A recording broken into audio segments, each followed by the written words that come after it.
Okay, so today we're going over how to create events, how to set up billing for events, and then how to apply the custom points tracking module that NIGP will be using to track like training hours and training points and whatever you need to track points for in terms of event attendance. So we'll start with event creation and run through creating a fairly standard event.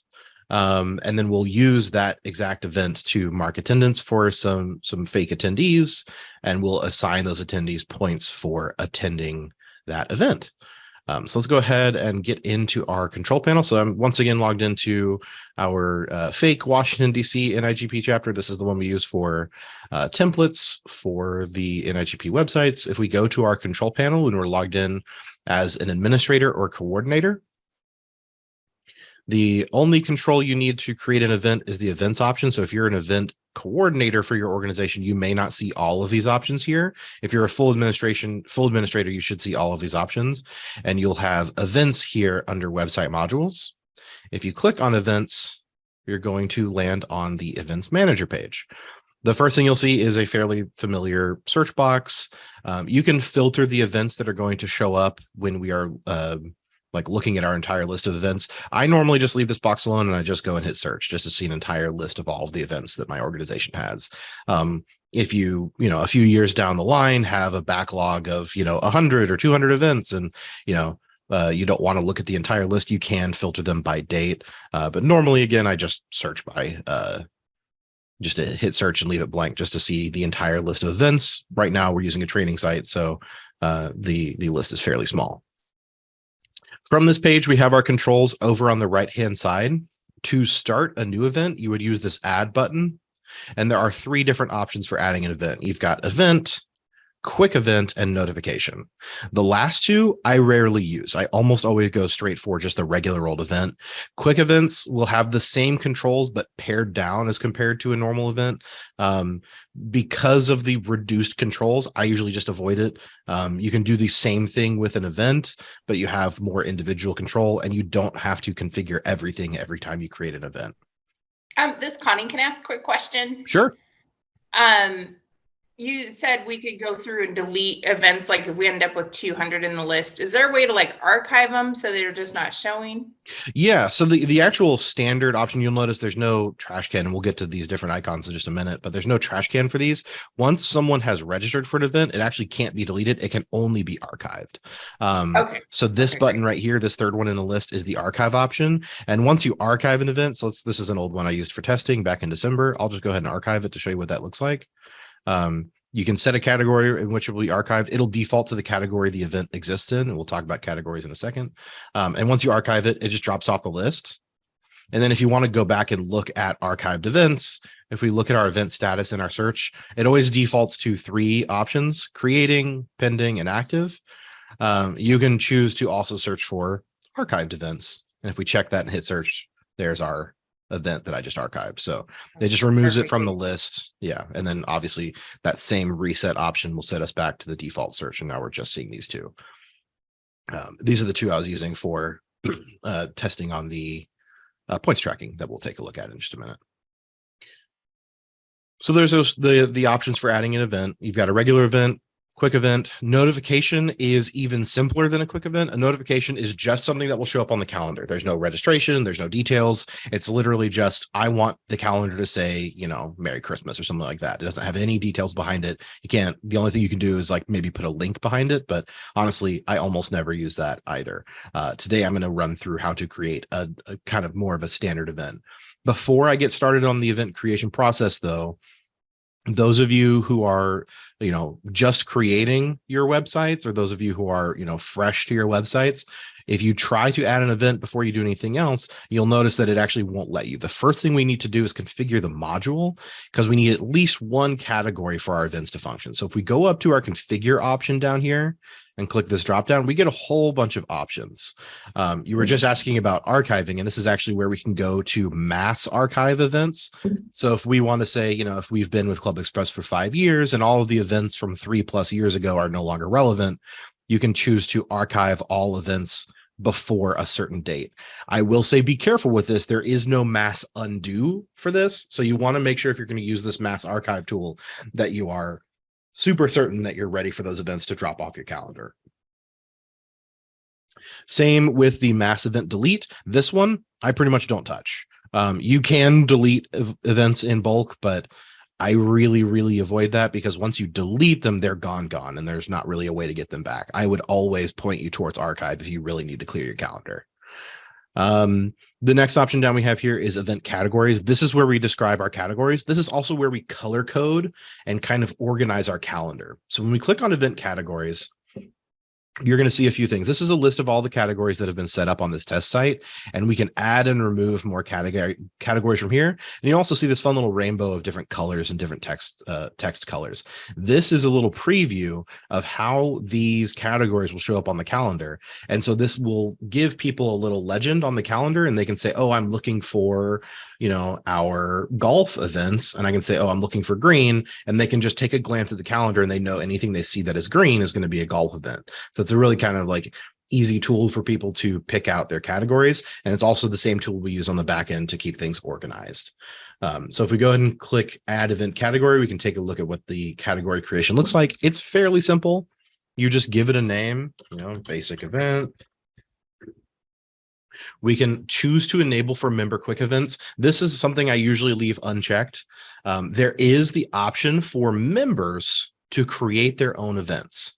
This is something I tell people to be careful about, because if you allow members to create quick events, if someone gets in there and is a little overzealous and they create 30 events, it can create a lot of work for your staff on the back end to have to go in and, approve or decline them or delete them or manage them. So, normally if I want to allow members to create an event, I'll just say, hey, give our staff a call. We'll make it for you, instead of, having to open that up to all of our members.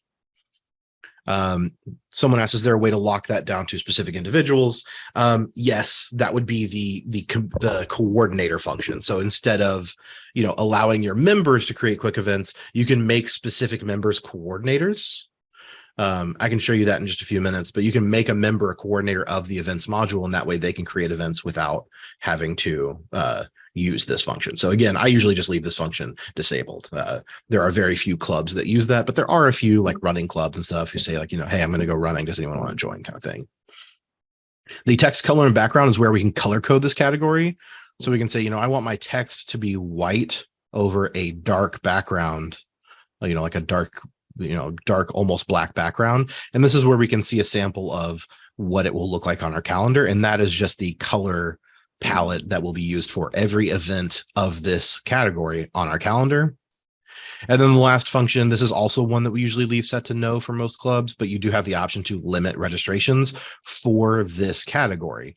So you can say, from year to year. So in the year 2023, we could say, January 1st to December 31st. So in 2023, any one member can only register for 5 basic events. And once they register for 5, we lock them out of more.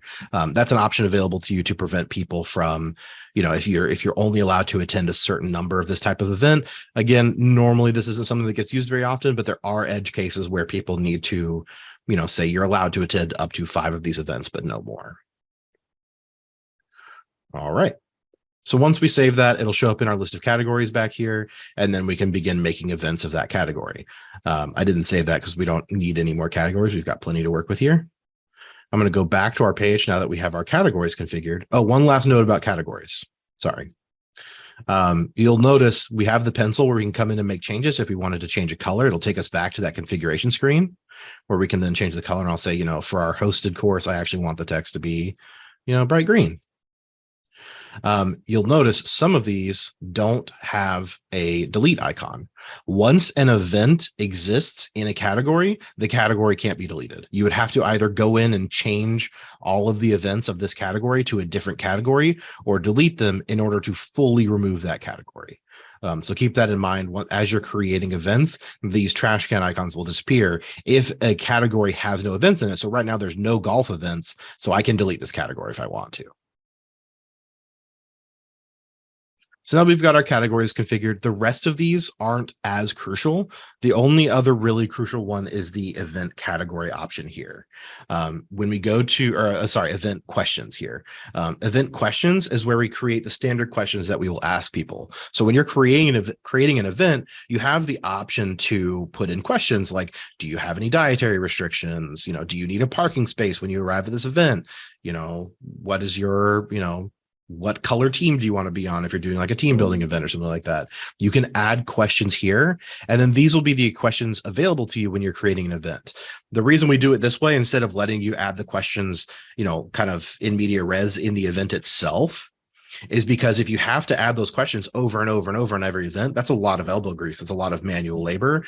Instead, you can actually just create questions and then just select them from a list and use them over and over without having to manually enter it every time. So my favorite question, just to kind of show off, is the dietary restrictions. So when we're creating a question, we can say, dietary restrictions. So that's the question name. That's how it's going to show up in reports and on the back end. That's not what members see. What members see is actually going to show up here in the question text. That is where we'll put the more detailed question that we're going to ask. We also have to determine an answer type, and we have a whole bunch of options. So if we choose short text, that just means that when someone is asked this question, they can type a short response and you're done. You have also all sorts of things. You can do long text. You can do certain types of formatted text. If you're looking for like an email or a phone number or a zip code, you can get specific requests with formatted text. Ones that we use very often are further down this list, like things like a full date, or you can ask for like a day of the week or a certain year, like what year were you born? If you're looking for certain, age groups or something like that. You can ask people to enter numbers, but the most common options for questions are either just short text or long text, or one of these three options here: select list, checkbox list, and radio buttons. For dietary restrictions, I'm going to go ahead and choose a checkbox list because it's a really great example of how to create a question. And our question text, I'll say, do you have any dietary restrictions? Question mark. And I can actually format this text. I can make it bold and make it, 20-point font. So make a nice big question. I can add notes to it if I want. If I wanted to say like, do you have any dietary, preferences or anything like that as well? But you don't have to fill in the notes section. And that would just show up smaller underneath the question text. And then we have, for our checkbox item, we have this option for item list. And this will show up on a few different, this will also show up on things like our radio buttons and our select list. This is just a list of items that people can choose from. So we're going to say, people are often allergic to, they're gluten-free, vegan, vegetarian, peanut allergy. Pardon me, I forget how to type every time I train for some reason. So now we enter those options, and these are the things that people have to choose from for their dietary restrictions. People can obviously be allergic to multiple things or even things that aren't on this list. So you have the option to choose, is there a member number, a minimum number of selections? We'll say, yes, you have to choose something, and we'll give people the option to say none. That way they at the very least have to say, no, I'm not allergic to anything. We can set no maximum. We can leave that blank, and that way people can say, I'm all of the above. And we can also choose to allow other. And if we choose the allow other option, then they can choose an extra option at the bottom that will let them click other and then type in a manual allergy that they have. We can allow comments if they want to fill in more details about it. And we can also choose to allow this in emailings, and that would simply let us just add the information that they enter in a blast emailing. That's not something that's also something that doesn't get used very often. But if you wanted to send out an email being like, hey, just to let you know, we understand that you have insert allergy here. And if we choose yes here, this would be in the options for our emailings to say, hey, we saw that you are vegan, insert vegan here. So I'll go ahead and save this question. And once I've saved it, it's going to show up as a list of questions that we have. And now anytime we create an event, we can use this question from the list. We can always come back and add things to the list if we need to add more common or remove items from this list for any reason. So now we've got our configuration done. We can actually go in and start making an event. So let's go ahead and go to add, and let's start just a standard event. When you add an event for the first time, it's going to land you on this basic info page. This is where we're going to fill in just the basic content of our event. So I'm going to call this test event. We can fill in a short description. You don't have to fill in a short description. I prefer to fill in a formatted description, just leave this blank. This is kind of what's going to show up when you hover over the event on the grid calendar. But again, you don't have to fill this in. That's an option. I prefer to use our bigger description area that we'll see later on. You have to select a category. So we'll say this is going to be, I was talking about golfer. This is going to be a golf outing. We can choose the visibility for it, meaning who can see this event on the calendar. Normally that's visible to everyone. You have the option to choose other things like visible to everyone, details for members only, meaning that anyone who visits the website, whether they're a member or not, will see this on the calendar. But if they click on it, it will tell them they have to be a member to see it. If they are a logged in member, then business as normal, they can go and continue to see everything. Visible to members only means if you're not logged into the website, it just doesn't show up on the calendar. But if you are logged in, you'll see it. So that way you can have like private member events that people that visit your website as non-members don't feel like they're missing out on. You can also limit visibility to certain committees or certain interest groups. If you wanted to say, we have like a movie night group or like a board meeting. If you're having like a board meeting, you can limit it to, your leadership team or your board of directors, and your normal members won't see it show up on the calendar. It would only be visible to that committee. For now, I'm just going to leave it visible to everyone. That's kind of our default. You can also set a visible date, and that will stop it from showing up on the calendar until a certain date. So you can make events ahead of time, and you can say, we want it to go public on the 25th, and it will be invisible on the calendar. And then the morning of the 25th, it's going to show up and people can start registering and looking at it. But again, you also don't have to fill that in. If you leave it blank, it'll just become visible the moment we finish creating the event. There's two options for changing what the buttons say. So if people are looking at a list of events in like a widget, or if they switch to the list view of the calendar, this is what that button says. Normally you can just leave that as view, or maybe view details. You can just change what that button says. Similarly, we can change what we call our event contacts. So event contacts are the people who are running that event. We can call those people like event chairs, and you'll see later in this event configuration where we can add people who are running this event, event coordinator, whatever we want to, call them. But the default is event contact. You can also create a link here. So this is something we looked at last week. If we click here, this is our build a link tool.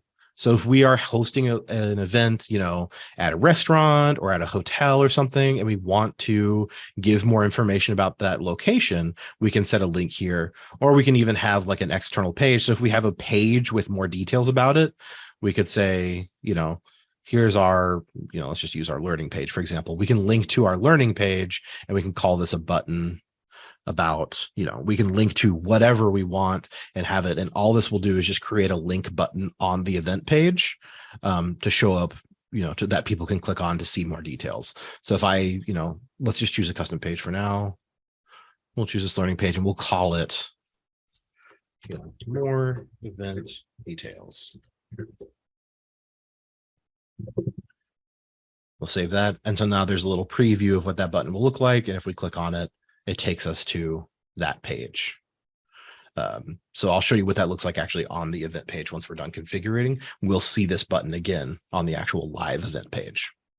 So now we have to actually fill in the details of the event: start time, start date, finish date, and then a bunch of checkboxes that will determine the shape of our event.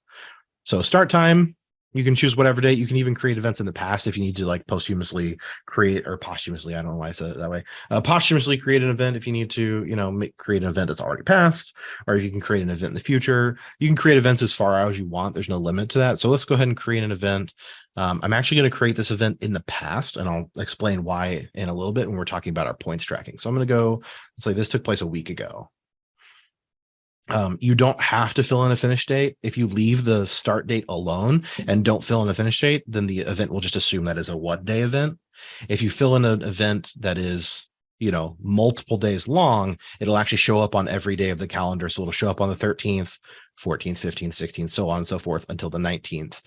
It'll show up on every day of the calendar in between.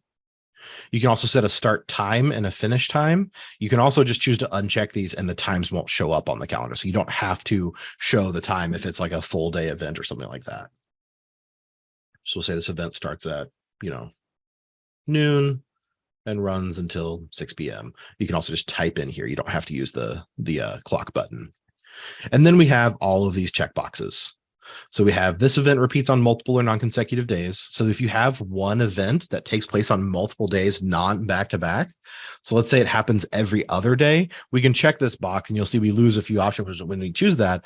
That means this is a multi-day event, but they're not all back to back. So my favorite example for this is if you're doing like a course that takes place, every Friday for 5 weeks, that would be this case. So you sign up once, but you're already signed up for 5 days that are not consecutive. If it is consecutive, hey, you're taking a 5-day course and it happens every single day, you don't need to check this button. And then additionally, if you're doing like a 1-day course 5 times, this would also be different, because if you need to sign up for each individual day, that would actually be event copying. And we'll talk about that. This is for one event that takes place on multiple days that are not back to back. So it's a very specific use case to check that option.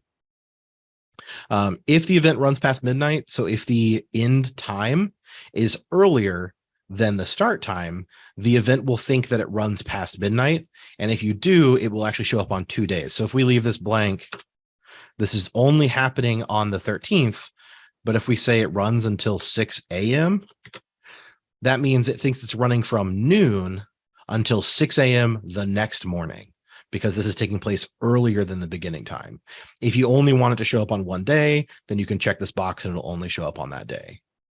Similarly, if we have an event that runs multiple days, like we had it set up before, we have the option to check this box, show only start and end date. If we check that box, this event will only show up on the 1st and the 19th on our calendar instead of every day in between. If we leave this unchecked, then it'll show up on each day in between as well as these 2 days. I'll go ahead and leave that one checked. And then we have one last checkbox for our chapter groups. Show this event on the top level calendar. So if you are a chapter administrator, you have the option to check this box and it will show up on the national calendar as well.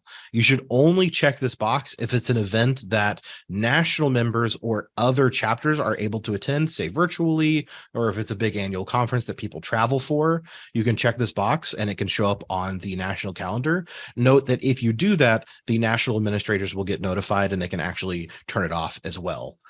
So keep that in mind. But if we turn that on, it has the option to show up on the national calendar. If we leave it unchecked, it'll only show up on your chapter calendar. It won't show up for other chapters or national level members. And then we have a whole bunch of other options, and a lot of these are important and some of them are less important. I'm going to run through a lot of them very quickly. Formatted description and rules. This gives us more control over the actual description of our event. We can add things like pictures and flyers and links. Event contacts, that's where we determine who is running the event. Location, that's pretty self-explanatory. It's the physical location or the virtual Zoom location, or Zoom or any other virtual meeting that you can set up, WebEx or Skype or whatever you want to set up. Registration of fees and who can register. These 2 options right here, that is where we will determine whether we are charging for this event, how much we're charging, and who can attend. So these 2 right here, if you are going to be accepting registrations ahead of time for your event, you must have these 2 checked. These are the only 2 that are absolutely required if you are going to be accepting registrations for your event. Questions, we've already kind of touched on those. That's where we can select questions from the list that we're going to ask of people who register. More than one activity. It doesn't seem like there will be a lot of multi-activity events, and we have more context on those. If you need it, let me know. I'm not going to get into multi-activity events today because that would just be a whole other hour probably. We can do that in the future if need be, but for now we're going to go over kind of a more standard event instead of a multi-part event. Email confirmations and reminders. This is where you can, send out reminders to people that registered to let them know, hey, you signed up for this event, don't forget to attend. This is also where we can send reminders to people that haven't attended saying, hey, I noticed you haven't signed up, gentle reminder, like it'd be a good idea to attend our event. Cancellation and release agreement. You need this if you're going to let members cancel. Sometimes people get confused. They're like, oh, there's no ability to cancel if I turn this off. You can turn this off as an administrator. And if someone wants to cancel, you as the administrator or an event contact can always cancel other people for them. This just means whether or not the member can cancel themselves and whether or not there is a release agreement saying, hey, you're showing up in person. You need to say, wear a mask or have proof of, negative COVID test or something like that. That's been used a lot for COVID restrictions as our release agreements. So that's where you can set up kind of your release agreement for the event and your cancellation options. And then the last one here after the event, I don't use this one a lot. This was added as a request from one of our clubs, but I'm going to go ahead and skip over it because everything you would do in the after the event, you can actually do in your formatted description. So we'll actually cover that here anyway. So I'll leave that one unchecked for now. Hey, Devin, I have a quick question. Sure. On that cancellation or release agreement, does it allow you to cancel up to a certain time? Yes. Or so you can set then, like you can't cancel yourself 24 hours before or something. Like say if we got a lot of catering, like when we were doing catering, if we had 20 people cancel and we were trying to order for 60. Yeah. It's a huge difference in catering. Yeah, you can absolutely set a date that the cancellation cuts off. And I'll walk through that. So I'll leave that checked. I have another question about that. Sure. If let's just say that that's enabled and a member cancels themselves, but they've already paid, does that trigger a refund request? It does. So the way that works is when someone, whether they're canceled by an admin or whether they cancel themselves, it'll work the same way. If they have paid, if they've been marked as paid, whether it be cash, check, or credit card, they will get a credit back for that amount. There is an option to charge a cancellation fee, and we'll get to that in a few minutes. They can get a credit back for that amount that they can then use towards anything else on the website. So they can use that towards their membership renewal. They can use it for other events, and that'll just sit on their profile. You as the administrator, once you cancel someone, if they shouldn't get any money back, you can just go into their profile and go to their their credit history from their profile using the people manager, and you can mark that credit as refunded or mark it as canceled. That's the only way to do it. If they are paying by check or cash, you'd have to manually manage that refund. There is an additional option, and the specifics around this will be changing shortly. Some of you administrators may have gotten notices in the email about our payment process changing very slightly. It's not going to be a huge change, but the actual refund process will have a mild change here in the next few weeks or month or two. So I can't speak to that. But what I can tell you is that there is a way. If you're using the ClubExpress payment processor, there is a way when someone pays by credit card to just issue a refund back to their credit card. But again, I don't have the exact specifics on how that will work in the next few weeks here. So keep your eye on our update emails about how that works. Thank you. So it won't, sorry, I'm going to butt in here. So it won't immediately issue a credit or a refund if a member paid with a credit card. No, we have to go in not. and manually manage that. Yes. Perfect. Yeah. It won't immediately take it back out and give it back to them. No. That would introduce a lot of issues. So then this last button, you'll see this panel is complete all over the place. This is the only one that matters.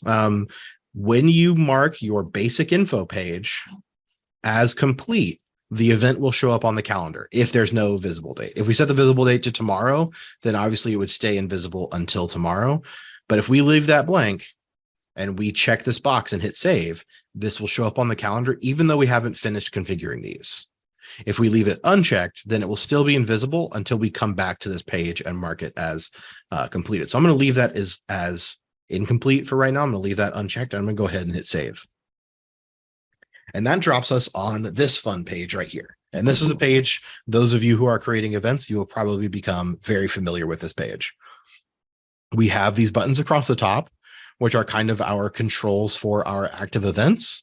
And then we have these tabs along the left side. And you'll notice these tabs are all corresponding to those checkbox we just chose.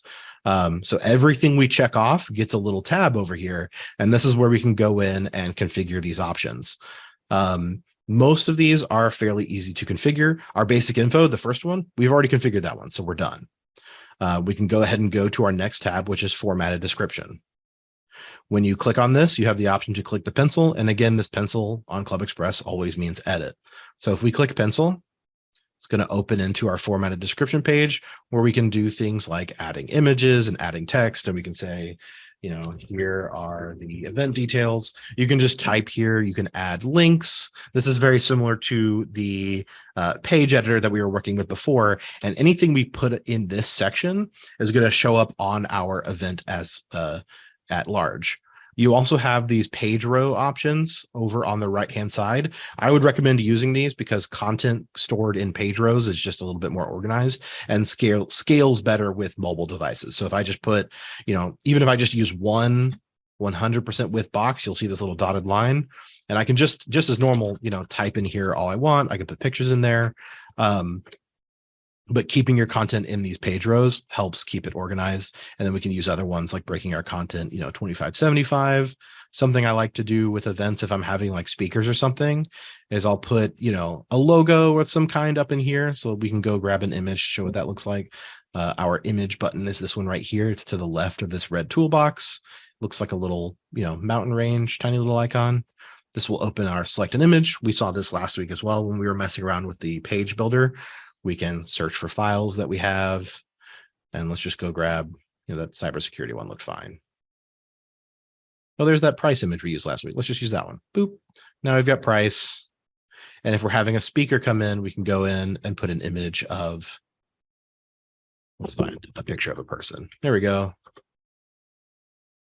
We can put a little person over here. We can say, Dave is giving a speech. I spelled speech wrong. Goodness gracious. So this is just like, you can build out the actual description of your event, and anything we put in this box here is going to show up on our event. The configuration settings below display on event description. We have the option to have this show up either at the bottom of the event details or at the top.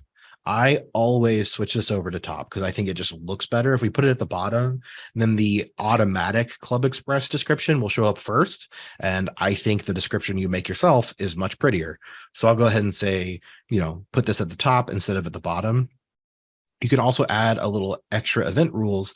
So if you say, parking is validated, or, no chewing gum during speeches or something like that, you can put extra rules here, and this will just be plain text that will show up on the event as well. We also have our share image. This is something I spoke to last week also, which is going to be the image that is automatically shared on social media. So if we grab, once we're done with this, if we copy and paste a link to this event to social media like Twitter or Facebook, whatever image we select here will be the default image that is used. Normally, whatever your site logo is will be the image that is used whenever you share a link to this website on social media. But if we would prefer, let's say the NIGP logo, where is it? There it is. If we prefer like the NIGP logo at large, whenever we share a link to this event, this image will be used as the share image on social media instead of, whatever shows up here in the top left. When we mark this panel as complete, this is non-functional. So our basic info, that panel is complete, does have a function that says I am done with this entire event. I'm ready for it to show up on the calendar. The rest of these are just kind of for keeping track of what you've done. So you'll notice if I save that with that checkbox, now this little dot to the left turns green. That dot being green lets me know that I have finished it. There's my image. There's my Dave is giving a speech. And then there's the rest of my configuration. This isn't necessarily what it will exactly look like. We'll see that when we actually look at the completed event in a few minutes. So the next on the list is event contacts. This one's pretty simple. You're just going to go grab a member. So it has to be someone who is a member. We can select them from our normal member select. You just search them by last name or just hit search to see everyone. We can grab our little test person, Michael. We can say responsibilities, and Michael is in charge of catering or whatever responsibilities we want to give him. You can just type in any sort of event responsibilities here, event chair, event coordinator. We can just name him, whatever responsibilities we want to give him. We have a few checkboxes. We have admin rights. If we assign them admin rights, that means they can actually get to this screen. They can come in here and they can change registrations. They can change the description. They can change whatever they want. Even if they're not a full administrator of the website, they would be an administrator for just this event. So when they visit the event, they'll have the option to edit it. If we leave it unchecked, then if they're not an admin otherwise, they won't be able to edit it. But we'll go ahead and check it just for now. You also have the option to name. Viewable for like everybody in the that's going to come to this event? This page is not. This is the configuration page. Okay. This is what we see in order to create the event. Members won't see this. Once we're done with this list here, we'll take a look at what it looks like for members. We can name them as a primary contact. There can only be one primary contact because they're the first point of contact. Everyone else would be just contacts that are not marked as primary. We can control what information about them we want to show, be it their email, their phone number, a mobile phone. You can share that with everyone or members only. And we can control that per. So we can say, everyone can see the email, but only members can see their phone number and no one can see their mobile phone. We also can choose to notify them on registration and notify them on cancellations. So anytime someone registers or cancels, this person might get an email. And once we've got this configured, we hit add. And now Michael ClubExpress will show up on the event as the catering contact. We have given the caterer admin rights for some reason, but you can change them off the caterer if you want. What information they're showing, and you can add multiple contacts. You can go through that process again, and you can have multiple people listed as different responsibility level contacts. You can add multiple admins if there's multiple people, collaborating on creating an event. For now, I'm just gonna have one contact. I'll just name it Michael and save. And now we've got our contact set up.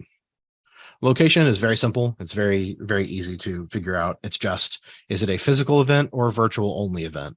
If it's a physical event, then you get the option to fill in a physical address.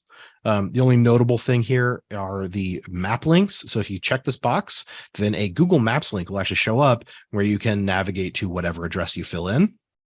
And then you can also set up a location website. And just like before, if we click on this, we get a little build a link tool. So if we're having this at a restaurant or a hotel again, you can link to their website to, book a room, or you can link to a website to look at the menu, whatever you want to link to, you can use the little external page link and link elsewhere if you'd like to. And then here's our video conferencing option. You can leave this blank if there's no virtual aspect to it. If it's got Zoom information, you can just paste the link in here and give a meeting ID and passcode. You do have two options for how you show a video link. You can show it on the event, meaning everyone can see the video link whether they have registered or not. Or you can say only show it if you're registered. So once they've registered, they'll get the video link, but unless they register, they do not see the Zoom link. That way you can limit who is able to attend virtually. Once we're done with this one, we can say this panel is complete. I'm going to leave that one unchecked for now because I'm not going to fill it in because it's fairly self-explanatory. Can I ask another quick question just Sure, on that? please. You may have gone over it, but is there a place to say, are you attending in person or are you attending virtually? Yes, that's actually the next thing we're going to tackle is our registration and fees and who can register. That's where we'll set up kind of our registration types. So the next two pages are kind of intrinsically linked. They work together. Registration and fees is whether they need to register or not, and if you will be accepting payment. Who can register is who is actually allowed to attend and how much it costs to attend in different ways. So for registration and fees, we can click this pencil to go into the settings. And this is our registrations page. And we can say, there's a few different options. You can say it's not required, meaning we're not accepting online registrations. You can say it's recommended, which means we take registrations, but it's not, required. You can just show up. Required is the default one. I always just go straight to required. The other one I will sometimes use is required by close date. So you could say, registration is required, but after a certain date, we're going to cut off registration. So if the event is taking place next week, we can cut it off, the night before if we need to. That way, no one's registering the morning of to throw off our numbers or something like that.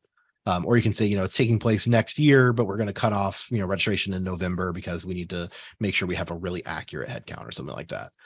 So you have both an open date when registration will become available to people and a close date when the registration closes. Registrant list visibility. Normally I leave this as none just because, it's an event. You don't need to see who else is attending. If you do want to let people see who else is attending, you can make it public, which means everyone can see the list of who's going.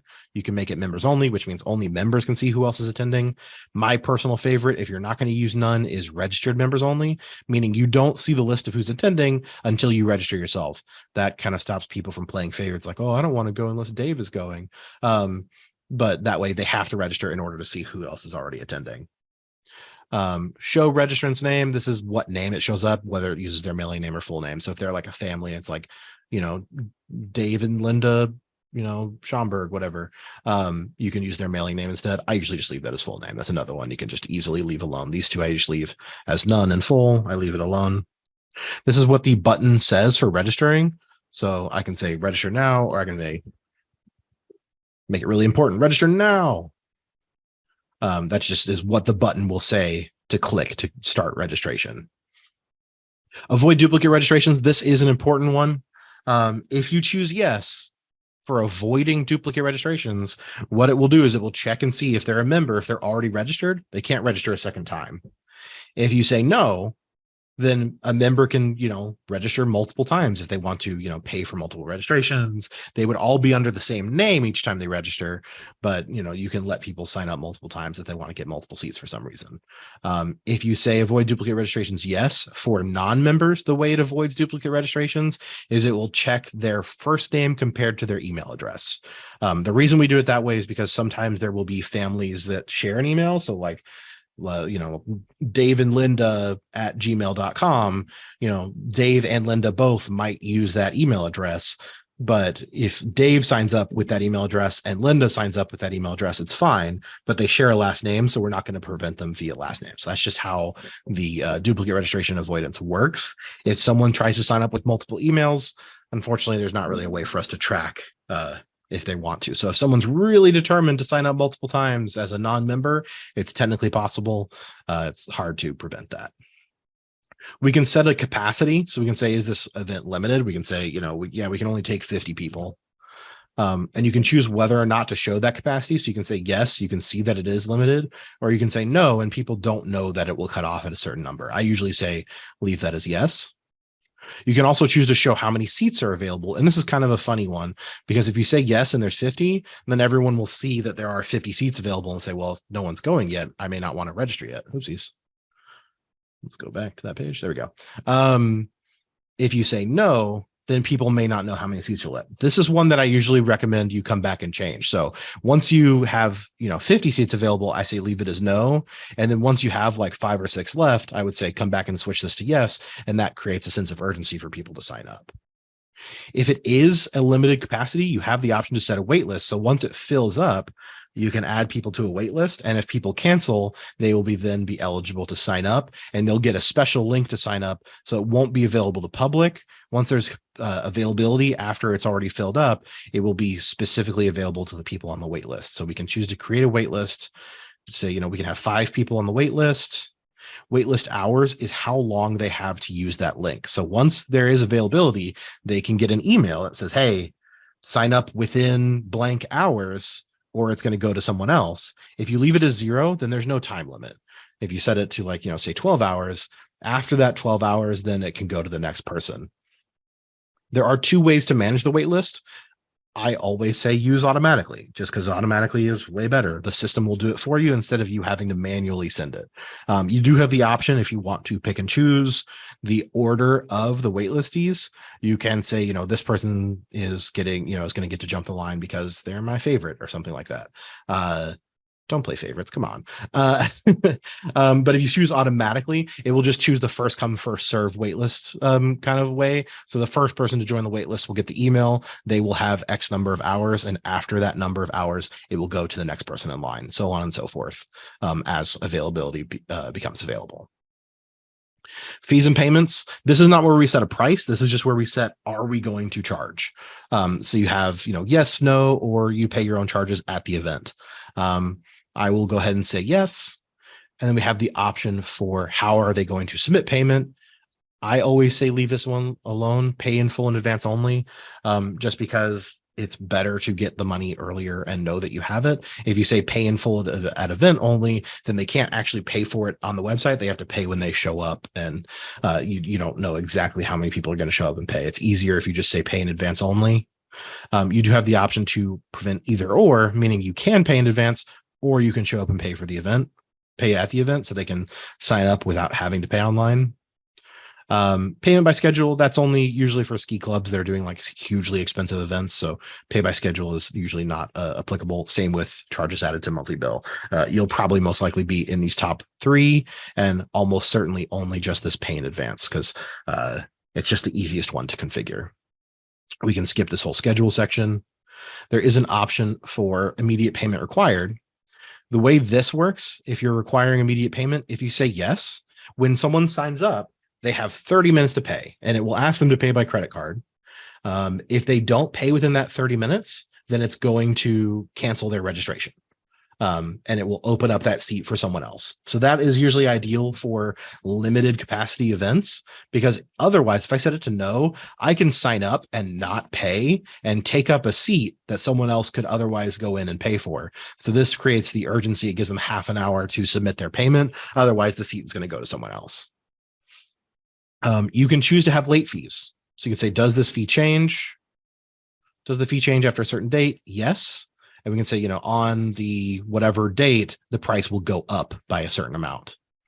So I'll go ahead and leave that as yes for now. And I'll say it changes on, the 19th. It changes yesterday.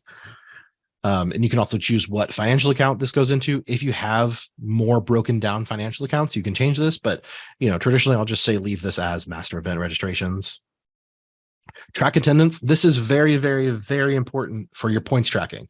We'll talk about points tracking in just a few minutes, but for attendance, you will not be able to track points if you do not track attendance. So you need to set that to yes.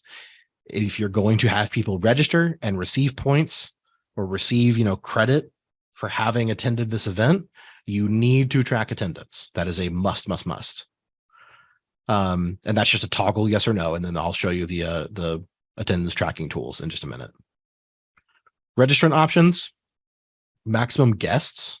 So this is how many additional people someone can bring. If you set this to 0, then people can only sign themselves up.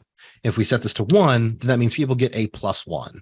If you can sign up and bring a group of 10, then you would say 9, because that will be the person registering plus 9 more. Mailing list category, also just leave this one as event registrants. It will just automatically add them to a mailing list as a part of that event. Non-member settings, this is kind of disjointed just a little bit, but this is if you're having guests or people that are not members sign up. There's 2 different types of non-members that might sign up. So if someone is not a member and you're still allowing them to attend this event, this is what information you require from them. So for non-members, we have the options of what company they work for, what's their address, what's their email, phone number, mobile phone number. And then all of these you can set to either do not show, meaning they cannot enter an email address. You can set it to show, meaning it's optional, or you can set it to show and require, meaning you must enter an email address in order to attend.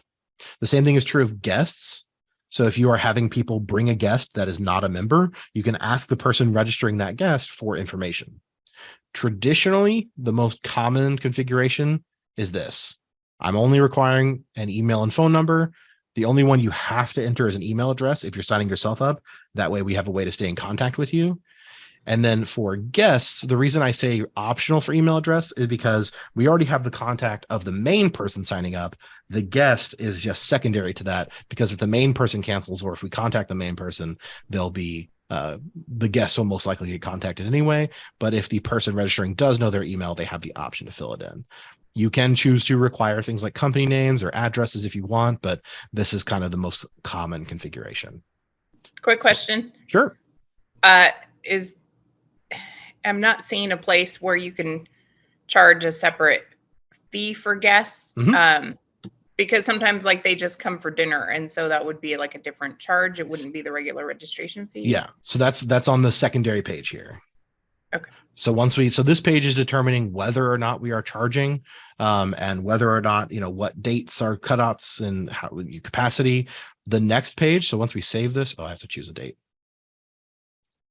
Boop. I have to set a close date as well. Goodness gracious.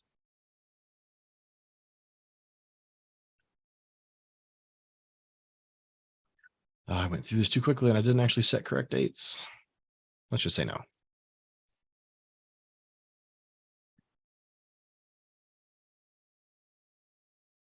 Because I'm creating an event in the past, all of my dates are a little bit funny. So to answer that question, who can register and what will they pay? This is where we determine the registration types. So this is where we can say, this is for members, this is for in-person, this is for virtual. And what we do is we select a registration type. And these are all the different options here. We've got everyone, which means this just applies to any registrant in any way. That can be guests, that can be a registrant. I usually avoid everyone unless there's only one ticket price. If there are any differences in ticket prices for members and non-members or anything like that, then I would not use everyone. And also keep in mind, everyone applies to non-member as well. So if you're allowing non-members to attend, you can use that. But if you want to keep it to members only, you need to stick to the ones that say members. Any non-member, that just means this is the ticket price for a non-member. User of a selected mailing list category, you have the option to say you have to be on a certain mailing list in order to attend. It's just one of the options of configuring, categorizing people.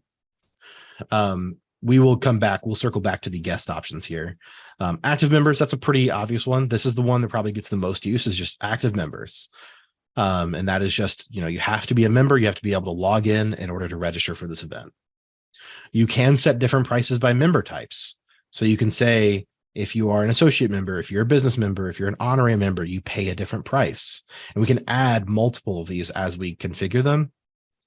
We have the same option for things like interest groups, same option for things like committees. So if there's certain people on certain committees, they might get special pricing. And then these last three are also guests. So let's start with active members. So we can choose active members, and we're going to say, so only members can sign up, and we'll call this an in-person member ticket. So we'll say, in order to show up in person and get a member ticket, we'll call it, $35. And visibility, if we set it to admins, coordinators, that means it's only visible to an admin to sign someone up. If we set it to everyone, that doesn't mean everyone can register. That just means this is available to people who fit the bill. So I almost always want to leave that as visible everyone. We'll hit add. And now we have the registration type in-person member ticket. Active members, it costs $35. We can use the same registration type multiple times. So we can choose active members again, and we can say Zoom only member ticket. And we'll call this one $15 because, they're only attending. They're not going to be taking up a seat at the table. They're not going to be eating food. They're just getting the course or the class or the speech or whatever you're having. And so now we've got two different options. So when someone signs up, they can choose to purchase an in-person registration or a Zoom only registration. Once we have these options, if we want to allow guests, right now we only have active members, and that only applies to the person signing themselves up. If people are allowed to bring guests, you have to choose one of these guest options. So if a member is allowed to bring a guest, you would have to use at least one of these member guest options. So here's member guest, a non-member, which means a member is allowed to bring someone else who is not a member. Member guests can bring another member, meaning a member can pay for the registration for another member, and they would just select them from the members list. And we also have member guest, another person in your membership. If you have like family memberships or company memberships, that would mean that that member can sign up other people that are a part of their group membership. The last guest option is non-member guest. So if any non-member signs up, that non-member can also bring another guest. There is not an option for a non-member to sign a member up, because in that scenario, the member should probably be the one doing the registering because they have the ability to log into the website. So let's go ahead and add, we'll say member guests can bring a non-member if they want to bring someone, they're introducing to the club, but, other members should just sign themselves up because they have access to the website. And so we'll say, in-person guest. We'll say a guest for in-person is also $35. And then we'll also do a Zoom only guest. We'll choose the same option. Member guest, a non-member. And that one is $15. So now both options have the ability to add a guest as well. And so we can go ahead and say this is complete. We can also go over here and choose to do two things with these buttons over here.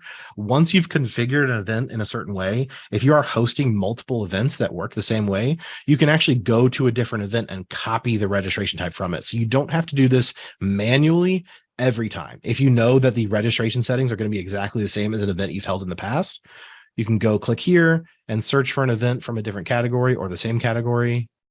and say, I want to search, that took place, 16th or later, and search. I'm not going to get anything because there's no other golf events, but it would show a list of events that you've held in the past since this previous date. And you can select that event from the list, and it will copy the registration settings from that event. So you don't have to do this elbow grease every single time. Display sequence. This is the order in which these show up. So right now you'll see in-person Zoom, in-person Zoom. I'm going to change this. I want in-person member ticket, in-person guest, and then Zoom only member ticket, Zoom only guest. That's the order I want to show up in. And now it won't show up here, but when we take a look at the event back in the member view, it'll show up in that order. I'll mark this one as complete. Before I leave this page, a note about late fees. So I had to turn late fees off because I'm making a past event, and late fees don't play well with an event that I'm creating prior to the date of creation. But if you choose a late fee, you'll get an extra option below here to set a late fee. A late fee is a different price. It's not an additive price. So if I was going to set a late fee of $45, I wouldn't choose $10 here. I would choose $45. It'll go from this price to this price.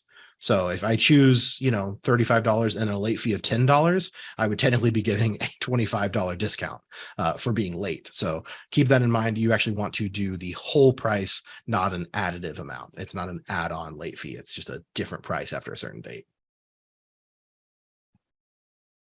So now we've got our registration options, and you can see now they're in the order that I selected. Oh, they're actually flipped, but that's fine for now. We'll go to questions next.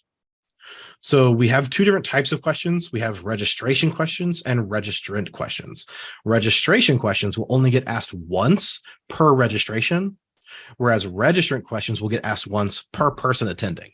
So if I'm attending with myself and my wife, and I have 3 kids, I don't, but if I had 3 kids, I would answer a registrant question 5 times, once for myself and once for my 4 guests. Registration questions, no matter how many guests I'm bringing, I'll only get asked that question once.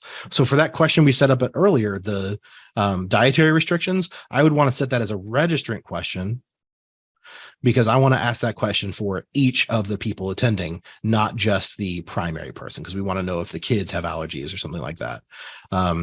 Visibility, you want to leave this as all registrants. If you set it to admin only or not visible, then it's going to be an invisible question. They won't be able to answer it. Only admins would be able to answer that question for them. So you'll always just leave that as visible all registrants. You can choose whether it's required or not. So if we turn this off, then they don't have to answer. Even if we set up the initial question as quote unquote required, that just changes what the default is. If I turn it off here, then it's not required, but I will go ahead and leave it as required so we can see what that looks like.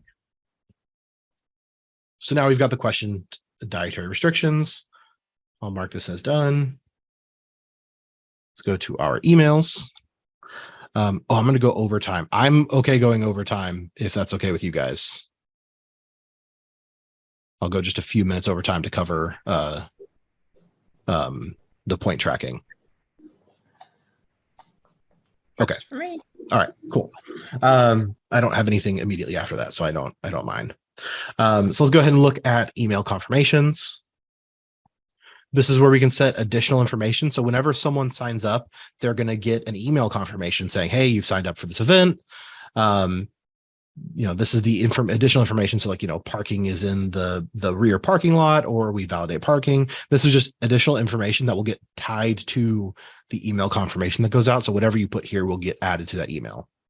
Here's our automated email reminders. This website doesn't have emails enabled, so I can't turn these on. But on your websites, you'll have the option to check these boxes, and you have 2 different styles of email reminders. You can automatically send a reminder to all registrants, meaning everyone that signed up will get a reminder that they signed up for this event on whatever dates we choose. So these will be little date fields that you can fill in, and the system will just automatically send 1 or 2 reminders about that event sign up. The other option here, automatically send reminder emails to all members, people that have not signed up. So they have to be members, but members that have not yet signed up on certain dates can get a reminder saying, hey, you haven't signed up yet, but we think you would really enjoy this event. Make sure you come back and sign up. We can set that there. Can you add more reminder dates? At the moment, it's only 2.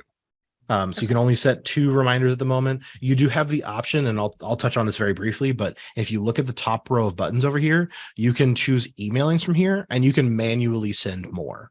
And there will be options to say like send to all members or send to all registrants. You can use this emailing function to manually send more reminders if you wanted to. These are just the automated ones. Our last panel here that we need to focus on is our policy option.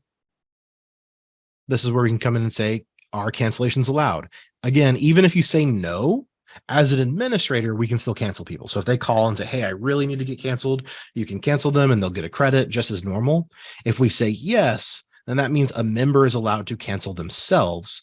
And when they're looking at the event on the calendar, once they've registered, that register button will change to cancel registration. There is a cancellation cutoff. So this is something that was asked about earlier. This is where you can set it. You can say, you're not allowed to cancel, after this date and time.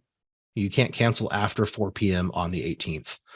So that's where we can set off a cutoff time for cancellation. That way you can ensure that if you've got catering or something like that, you're not going to have people canceling after a certain amount of time. You can also set a cancellation fee. So if, just by the nature of signing up, there's some administrative overhead. And so you can say, that costs $5 or $10 of the ticket you don't get back. So if they paid $35 for their ticket and they register, they would get $25 back in credit because there's a $10 fee for cancellation. That is a blanket fee. We can't set different prices for, virtual versus in-person. If you needed to set a cancellation fee for in-person, but not for virtual, the best way to do that would just be to create 2 different events or manually charge people if they cancel. Normally, you're not going to get a ton of cancellations. So if there's in-person cancellations, you can just handle that on a person by person basis. You can just go into their profile and take $10 off of their credit and mark it as, cancellation fee. So can I ask a question? Sure. If a member is paid by credit card and they come and we've allowed this and they come in here and say, yeah, I want to cancel, and now they're due a refund, as an admin, will we get some sort of notification or how will that work? Because I know you said earlier the money just doesn't get credited back to the member. So how does that work? It gets credit. It doesn't go automatically back to their credit card. So it'll sit as a credit on their account in the ClubExpress website. They can then use that credit towards future purchases. If they paid with a credit card, there is an option to manually, as an administrator, go back and credit that back to them. There are some stipulations around that. Like that function only works if you're using the ClubExpress payment processor. If you're using like PayPal or Stripe or some other third-party payment processor, then the automatic credit card like chargeback doesn't function. So it only works very specifically, and an administrator has to actually go in and say, I want to credit this back to their credit card. It doesn't happen automatically. And in terms of notification about cancellations, that would be controlled back on that event's contact page.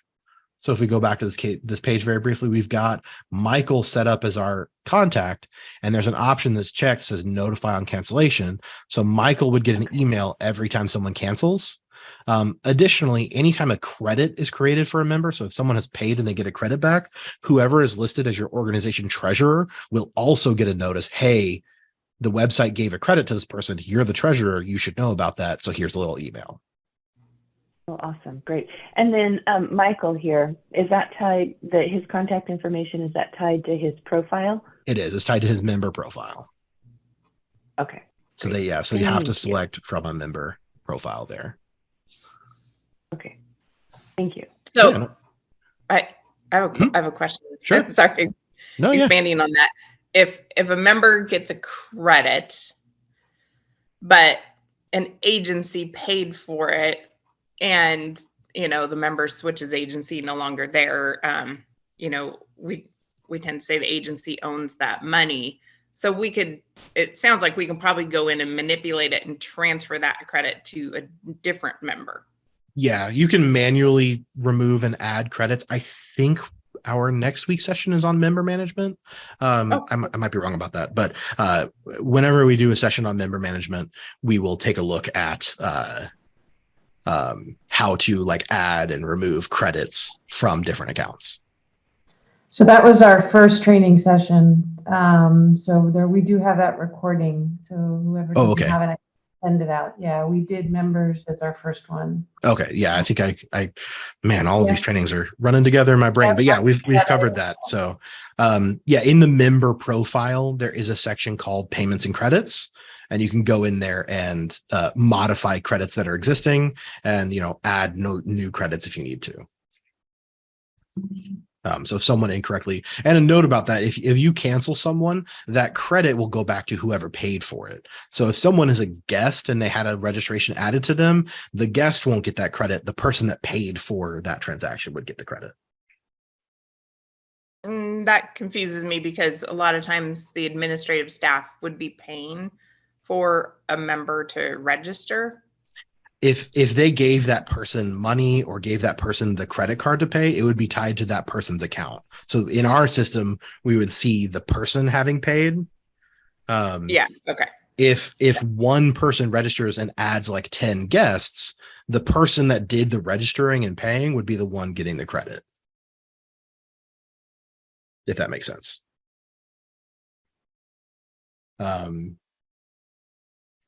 Okay, so back to our policy page. So we also have the option to set. So if we are allowing cancellations, we have the option to set a cancellation policy, which is just a sign off saying, "Hey, I understand that if I cancel, I'm not going to get money back," or I understand that you can make them just sign off saying, "I understand that yes, by canceling, I waive my rights to whatever." You can set a default one in your configurations, or you can say for this event, we're going to use a specific copy and paste policy. If you have a legal team or something like that, that gives you a policy, you can just put it in here. Same thing with a release agreement. There are 3 different options for this. You can say, no, there's no release agreement, or you can say yes, excluding admins. That means if an administrator manually signs up another member, that administrator cannot answer the release agreement for the member. The member has to be the one to sign off on the release agreement. Or you can say yes, including admins, meaning if an administrator is the one registering a member for them, the administrator has the right to sign that waiver for the member. So you have two different options there, whether or not admins can sign the waiver for someone. You have the option for quick release. That is just an in-person sign off. That's most commonly used by our bicycle clubs. It just gives people the option to kind of like sign with their finger and type in their name saying, hey, I agree to this in person at the moment, if they didn't agree to the release agreement ahead of time. And then same as above, you can use a default one that you can set in the configuration page, or you can say, no, I want to put in my own agreement. You can give it a name and fill in your legal agreement option here. And then we've got our little checkoff. So I will leave that, just say,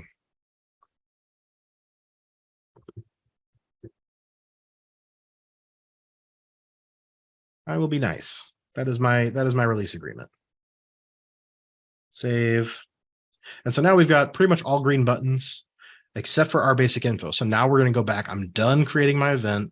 I'll go back to my basic info and I'm going to check this now. And by checking this panel is complete on our basic info. This event is done. We have created an event. I turned on every bell and whistle that I could. Back in our basic event configuration, you may not need every single one of these pages. So you can say, we're not going to do email confirmations, or I'll do those manually. I'm not asking questions. I don't need to worry about event contacts. It's just me. I don't need to worry about a familiar. You can uncheck any of these and it will simplify the event creation process. So this is a pretty standard event, but with all of the bells and whistles turned on. So it took me a bit of time and I'm also talking through it. I've gotten good. I've created many events over time. So you can pretty easily come in here and make an event in about 15 minutes, maybe 20. Once you've done this a handful of times, it's like riding a bike. You just get better and better. The buttons across the top, just to run through these really quickly, you've got your registration options. This is where, as an administrator, you can come and manually add registrations. So I'm going to go ahead and go through that process for someone really quick. That way we have a registrant. So I'm just going to register Michael ClubExpress, make him a registrant. I'll say this person is attending. I'm not going to add any guests. If I wanted to add a guest, I would say this member plus however many guests he's bringing. But for now, I'm just going to say just this person. So no guests. Then I get the choice of tickets. So I can choose an in-person ticket or I can choose a Zoom ticket and it'll tell you how much it costs for a Zoom only versus an in-person ticket. And the choice that they run here will show up on all the reports that you pull for this event.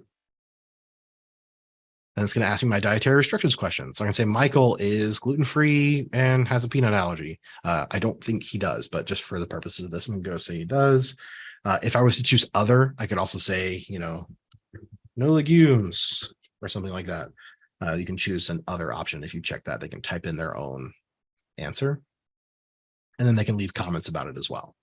Is there a character restriction on how much? You can put In the data? comments, it's 1,000. On other, I think it's 50. Okay. But if you add comments, it's a 1,000 character limit. So they can write, a small essay if they need to. If you do, instead of doing the checkbox option, you do have the option to do the long text, which can give up to a 4,000 character limit. So you can actually accept, quite large answers if you need to.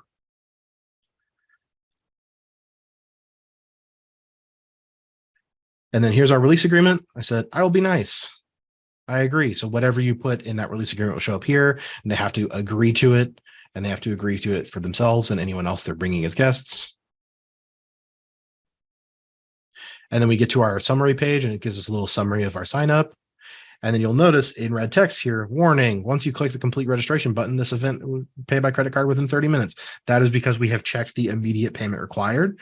This red text won't show up if we do not require immediate payment. Since we're registering for someone else, normally this button won't show up, send confirmation email. Since we're registering someone else, because I'm Devin logged in as a super admin and I'm registering Michael, I get the option to send him a confirmation email or not. I have control over that. Normally you leave that checked. Once you complete registration, it will take us to our payment page. We also get this pop-up. This transaction must be paid online within the next 30 minutes or it will expire. Okay. If it expires, then they will be canceled. They'll get a little email saying, hey, you didn't pay within the time limit. Here it is again. We really drive home. You have 30 minutes or you're going to get canceled because we don't want people to get canceled, by accident. So we just tell them over and over and over, hey, you got 30 minutes. Again, if you turn off that immediate payment, then those errors all go away. Well, not errors, those pop-ups. This is where we can choose how they're paying. This is a test website, so it doesn't have credit card as an option, but for most of you, you would have credit card option here. I'm going to go ahead and just say he paid by cash. Payment notes, you can, say, oh, he paid Joanne by cash, giving it to the treasurer, whatever notes you need to leave. I will go ahead and say we recorded that payment. And so now if we hit search, we've got Michael. Michael has attended. He's attending in person. He's a member. There's his little email. If I need to cancel a registration, I can click this little red cancel option. It'll say, are you sure? Yes or no. If I say yes, it'll cancel his registration and he'll get a little cancellation email letting him know, and he'll get a $35 credit. We also have the option here to resend his confirmation email. So if someone says, hey, I never got my confirmation email, you can send it to them again. And that will have things like, whatever we added about the confirmation. Here's a little details about his registration. Did he pay? Who's coming? There's the answer to his dietary restriction questions. All this information will show up in other reports as well. And then we can actually make changes to the registration. We can come in here and say, I want to change his answer to a question. I want to change his dietary restrictions question for Michael. I'll say he's actually not gluten-free. Save. And so now if we look at it, he's no longer gluten-free. So now we've got a registration added here. That registration process we went through is almost exactly, there's a few admin controls that we saw that members may not see, but otherwise, this is what the registration process will look like for members as well. So like things like who is registering, that this primary registrant option right here won't show up for members. Whoever is registering as a member will be automatically selected. Because we're administrators, we get to sign up for other people. So now that's the registration page. This is the waitlist page. I would, again, always recommend doing the automatic waitlist. If you do the manual waitlist, this is where you can come. And once your event is full, you can manage people on the waitlist and send them the email to let them know they can register. Attendance is a very, very important one for NIGP. If you're using the point tracking option, you have to mark people as attended in order for them to get points. So if we click on attendance, you get three options here. You can mark attendance for someone that's registered. So we can see here, Michael has registered and he's paid. And we can just check this little box and save, and he will be marked as attended. We also get the option to register someone and mark them as attended. So if we choose this option, It'll take a second to load. There we go. It will show us all of our members. We can say, I'm going to register them as in person, and I can check off multiple people here, and this will simultaneously register them and mark them as having attended. If you do this, they will get charged for the amount of the event. They would have to then go into their profile. Once they log in, they'd actually get a pop-up saying, hey, you owe money for this event registration. So remember, this is going to take them through that event registration process in a very truncated manner. So keep in mind that if you do this middle option and there's a fee for the event, it's going to bill them for it. It's not just going to mark them as attended. And the first option to mark attendees. This is only going to list people that have already registered. Okay. And so that would be after the event, we can go through and be like, okay, all these people. Yeah, it's going to give you an entire list of all the people that signed up, and you can just check all if you want, and then just uncheck people that didn't show up, or you can uncheck all. It's pretty, if you want to just bulk batch everyone, you can just check all and hit save, and it'll mark them all as attended. Similarly, if you do accidentally mark someone as attended, and then you realize, oh, wait, they actually haven't attended, you can unmark people as well. So you can come in here and uncheck him or check him and save, and it would unmark his attendance. But I'm not going to do that. I'm going to leave him as attended. There's a ton of reports. And a lot of event exports as well. I could spend way too much time talking about what comes out on each report, but whatever information you're looking for, there's a report for it. The exports do the same thing, except for these just give you raw Excel files of a full data dump of the event. So you can get any information about registrants or attendance into just exportable reports from here. Emailing, this is just going to be the built-in ClubExpress emailing tool, with one change being that when you add an emailing from here, there are event specific. So like everyone registered for this event, it's referring to the event that we are currently looking at. These event options at the top here are not going to show up in a normal email. That's why it's built into this event bar up here. Notes, this is just a place where you can keep notes as an admin. You can just fill in, normal notes. Members won't see these notes. There's just for you to keep notes about your event. Cancel the event. I would say be very, very, very careful about canceling an event. 9 times out of 10, if you need to cancel an event, keep in mind, it's going to give everyone that registered and had paid, it's going to cancel all of them individually and give them all a credit for their cancellation. So if you have a huge event and you've accepted, 50 registrations and each of them paid $50, canceling the event is going to give all 50 of those people their full, credit back. I mean, if there's a cancellation policy, if there's a fee, then it would obviously still deduct that fee, but canceling the event is something you want to be absolutely certain you want to do. And it's important to keep in mind, once you cancel an event, there is no going back. There is no way to undo a cancellation and bulk change that. So you want to make sure that if you're canceling an event, you are dead sure that you are ready to fully stop that event. If we cancel an event, does any record of it go away, or does it go into like an archive, or can we still it will see show up in the events manager page. It'll still be here. It'll just show up as the status canceled. So all of the registration information, all the reports are still there. The registrations would also show up as canceled, but the information about that event will still show up. Thank you. If you cancel an event, another important note about this, if you cancel an event, let's go back to, where is my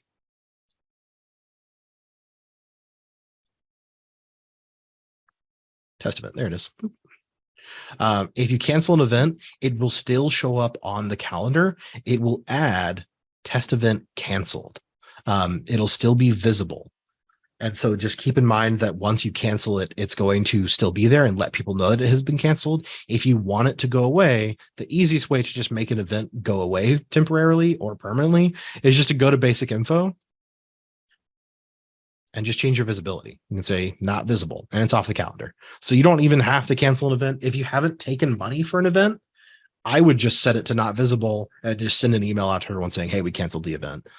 It's not on the calendar anymore. So that is a really good reminder, is make sure that if you cancel an event and you want it to not show up, you do need to set it to not visible, or else it'll show up on the calendar as saying, test event canceled.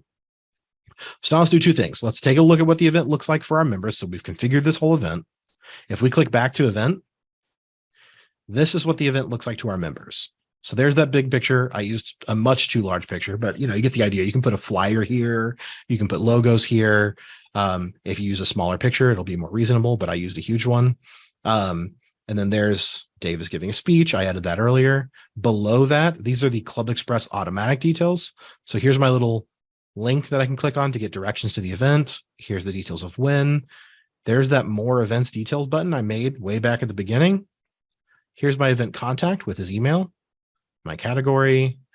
This section is admins only. So the completed registration and in progress, this is what admins will see. For members, this section will just show how many seats are available. Or no, that's actually right here. Sorry.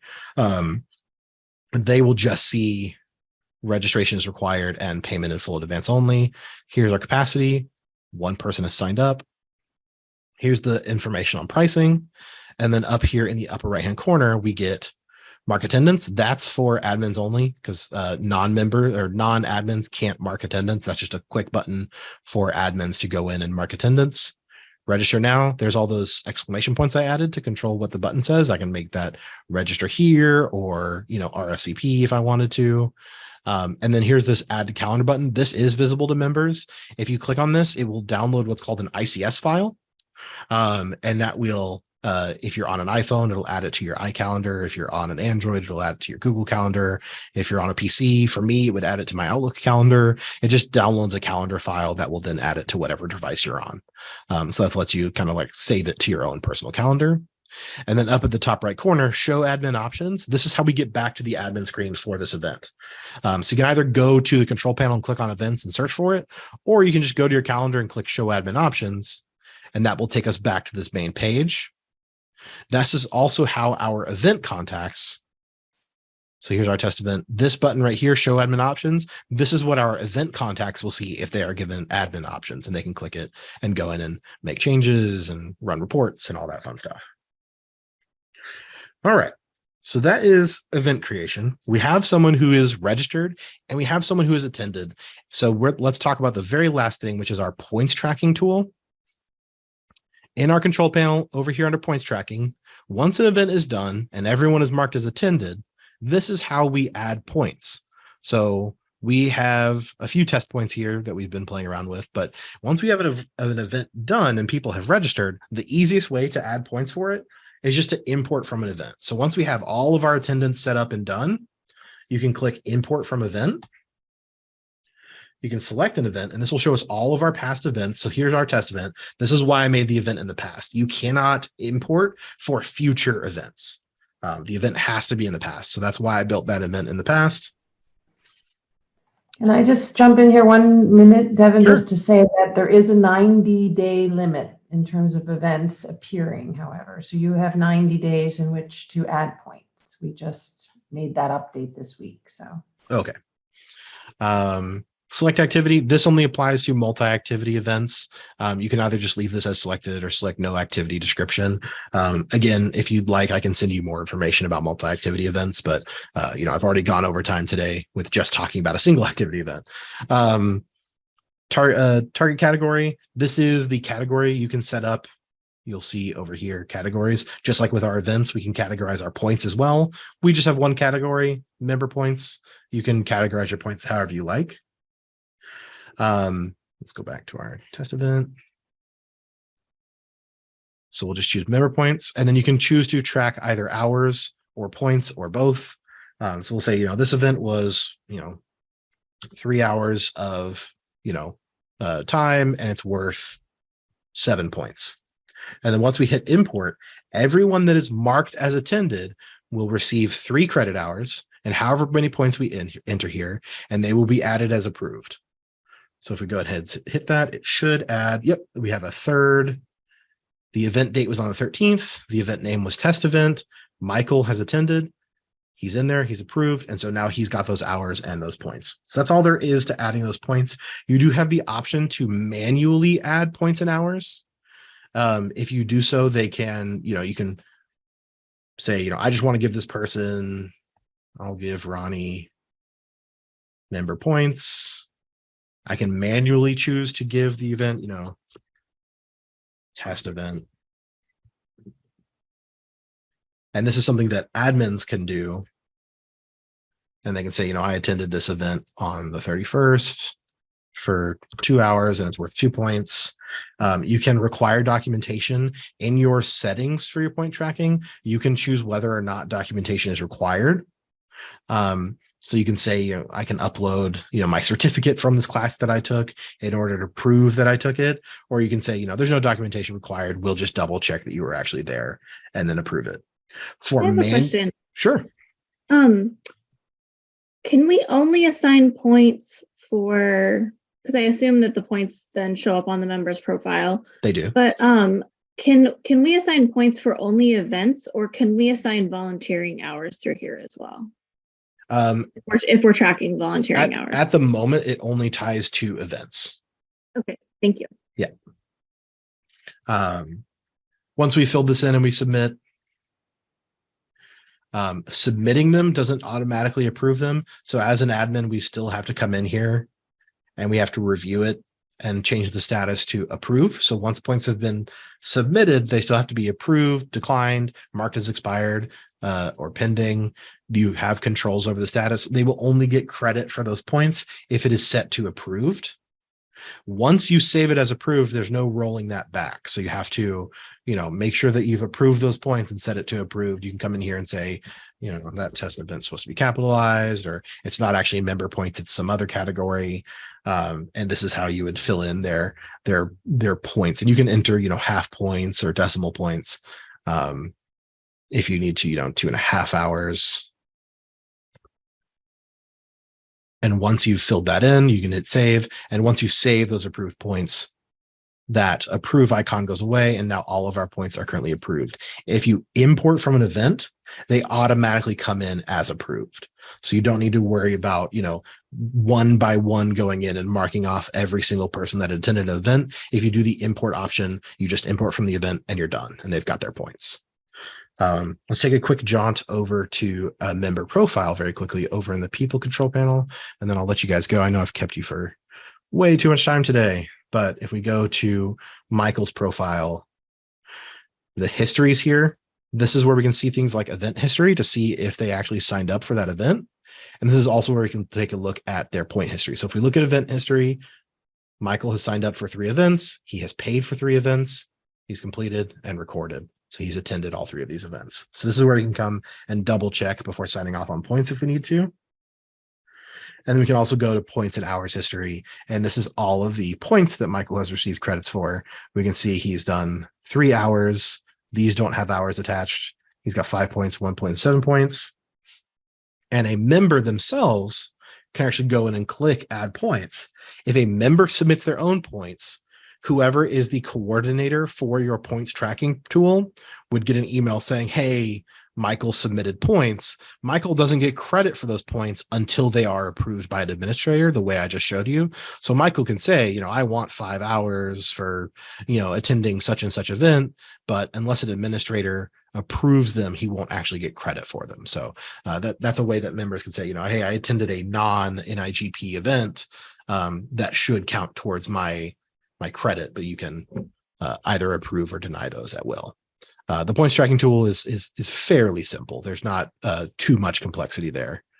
But yeah. So Devin, I have a quick question about that. Sure. Right. With our current chapter manager, we can't bring over the points that folks have earned over the last several years. Would that be something that they could go in and add there? Then it sounds like, and then we'd have to figure out some way to verify all their past points if they wanted to keep it all in one area. Yeah, that could certainly work. Okay. That's up to you and your administration if you want to let people, if you want to encourage your members. It would require, an administrator going one by one and verifying each of those. So it would be a little bit of elbow grease, but it is, that is one way to do it. Yeah, for sure. Well, I wondered about that too, because I thought there was a place to do the total CEUs for members. But like in the current site that we're using, it tracks the hours by event. And then there's a certification of attendance, which sometimes you have to provide that if you're certifying or recertifying. And so I was like, well, if it just dumps in like 45 credit hours, like there's no breakdown for the events or the backup. Right. We're making them do screenshots or do like a print the page to PDF and to keep it as their backup. That's what we're having our members do because we can't figure out a way to bring it over, the history. Well, you can bring those over. You can bring those over as additional member questions when you send over your database for upload into the back end of ClubExpress. Ooh, how do we get that from Chapter Manager though? We can't. There's no downloads for us. We can't download it into an Excel spreadsheet. We can't do anything. We literally have to do on the website a print to PDF, which is basically like a screenshot of that. So if there's anybody who knows, but right now we're afraid they're all going to lose their past tracking if they don't listen to us and realize we're trying to communicate. Yeah. All right. Well, I'm going to reach out to Chapter Manager and see if he can help us. But, yeah. All and right. the other question I have, Devin, I apologize. Yeah. What's it? Yeah, I will do that. Is we are working to partner with other organizations like the WFOA, Washington Finance Officers Association, or American Public Works Association to advertise their events because they supplement and complement what we do. Would that be better as an event or with those notifications that you were talking about at the very first page? I can run through two different we don't options have registration for that really quickly. Yeah, we don't have registration for them. We would send them out to the other website. So when you add a notification, this is what the notification screen looks like. It's a lot smaller than the event creation. You do have the option to choose an external website. So you could put a link in here. Let's just do a simple.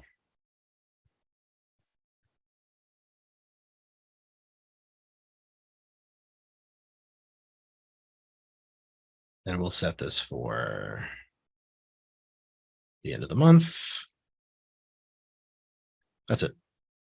Oh, I got to set a category. Call it golf again, just for fun. Right. So now if we go to our calendar, let's just go this way. So now on the 31st, I've got external event. And if I click on it, it's going to take me to Google. So okay, whatever, that is perfect. Yeah, whatever URL there. We're trying to partner and give everybody one calendar to go to for multiple organizations. Yeah. So that's the super easy way. If you wanted to do a slightly more informational way, we could go to our test event. And there is, if you wanted to put in more details about the event that's being hosted in our registration and fees page, there is an option instead of doing registration required, you can do something called external. Okay. You can put Google, whatever URL for that registration there. And we'll save and we'll go back to our calendar again, back to event. So our event still looks the same. Yeah. Our register now button looks the same, but if I click on it, it takes me to whatever link I put in there. Okay. So you can still fill in pictures and details and ticket price and all that stuff. But instead of registering on this event, when they click it, it takes them to another website. Oh, this is awesome because we have other organizations that provide things like parks training and stuff that we just can't do right now. And so there's to be able to give that, that's awesome. Yeah, okay. there's a quick version and there's the detailed version. Okay. Nope, that works. Thank you. All right. Any other questions before I call this way too long session over?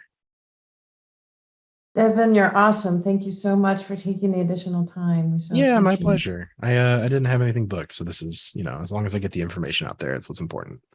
You're fabulous. Thank you. All right. I will and I will send out the videos to everybody when I've got 2 videos now backlogged that I need to send you guys. I should have those in the next couple days. Sorry for the delay on the last one. Nope. I will have that out to you guys. All right. I will see you all next time. Thank you so much. Thank you. See you later. Bye.